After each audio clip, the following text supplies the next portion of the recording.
सुरारार्तिनाशम् विभुम् विश्वनाथम् विभूत्यङ्गभूषम् विरूपाक्षमिन्द्वर्कवह्नि त्रिनेत्रम् सदानन्दमीडे प्रभुम् पञ्चवक्त्रम् गिरीशम् गणेशम् गले नीलवर्णम् गवेन्द्राधिरूढम् गणातीतरूपम् भवम् भास्वरम् भस्मनाभूषिताङ्गम् भवानी कलत्रम् भजे पञ्चवक्त्रम् शिवाकान्तशम्भो शशाङ्कार्धमौले महेशानुशूलिम् जटाजूटधारिणि त्वमेको जगद्व्यापको विश्वरूप प्रसीद प्रसीद प्रभो पूर्णरूप परमात्मानमेकम् जगद्बीजमाद्यम् निरीहम् निराकारमोकारवेद्यम् यतो जायते पाल्यते येन विश्वम् तमीशम् भजे लीयते यत्र विश्वम् न भूमिर्न चापो न वह्निर्न वायुः न चाकाशमास्ते न चन्द्रा न निद्रा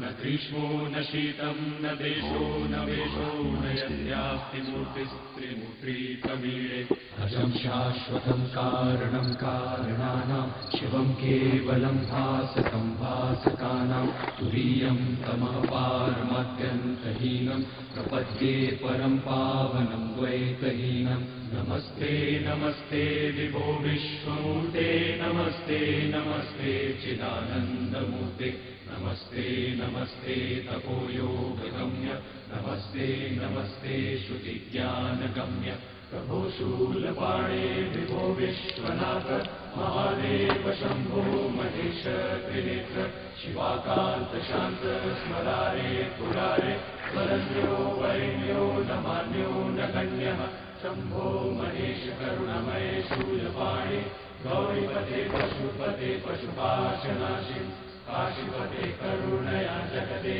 तदेकस्त्वम् हन्ति पाति विदधाति महेश्वरोऽसि तस्मै नमः परम् कारणकारणाय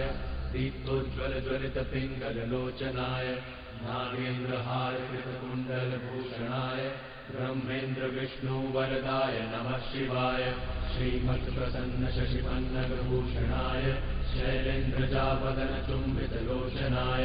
कैलाशमन्दर महेन्द्रनिकेतनाय लोकत्रयार्तिहरणाय नमः शिवाय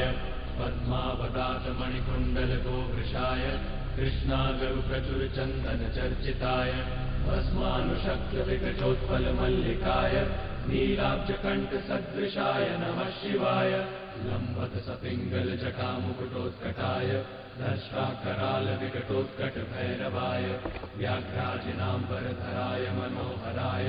त्रैलोक्यनाथनमिताय नमः शिवाय दक्ष प्रजापति महामखनाशनाय क्षिप्रम् महात्रिपुरदानवघातनाय ब्रह्मोरचितोरध्वगकरोटिनिकृन्तनाय योगाय योगिनमिताय नमः शिवाय संसारसृष्टिघटना परिवर्तनाय